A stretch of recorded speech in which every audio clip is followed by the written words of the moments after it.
I'm PC Andy Blackmore, Crime Reduction Officer for West Kent Police. I'd like to talk to you today about a couple of issues. First one is break into sheds, and the second one is the clocks going back this weekend. Break into sheds, unfortunately we've had a number of sheds broken into across the whole of the West Kent BCU. That's our policing area. There have been a number of items of property stolen from these sheds, from very, very expensive power tools to children's bikes, and indeed contained within the shed is also the tools to break into your house.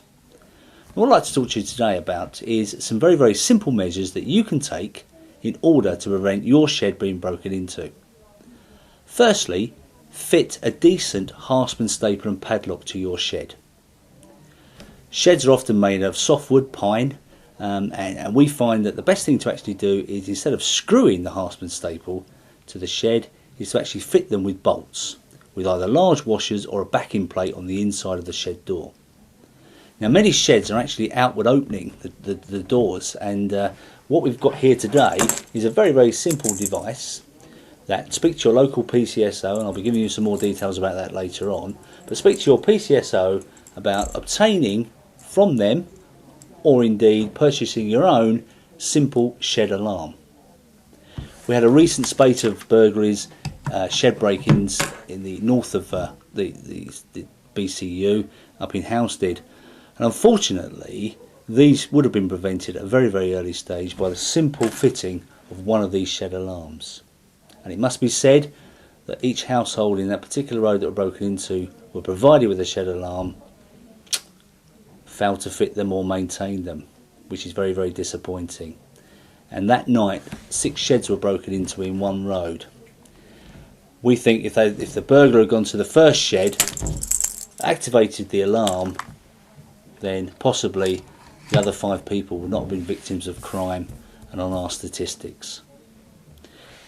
So, recapping: fit a decent hasp and staple, bolt it to the door, fit a decent shed alarm, and don't forget that contained within your shed are the tools that the offenders could use to break into your house.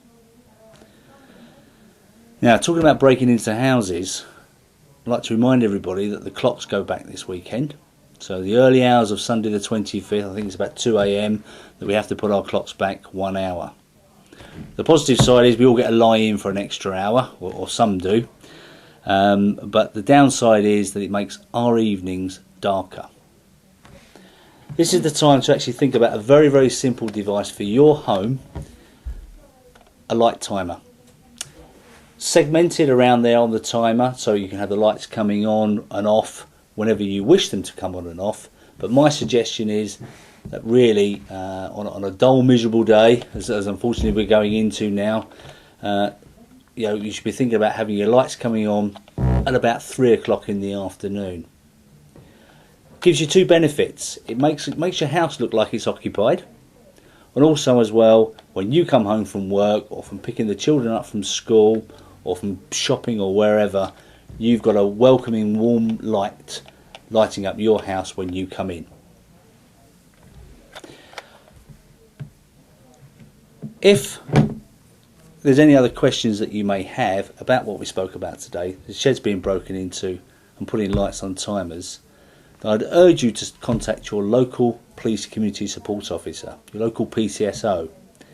Hopefully you've been given their telephone number with a leaflet through your door, but if not, you can obtain their number on the Police Kent website. That's kentpolice.uk.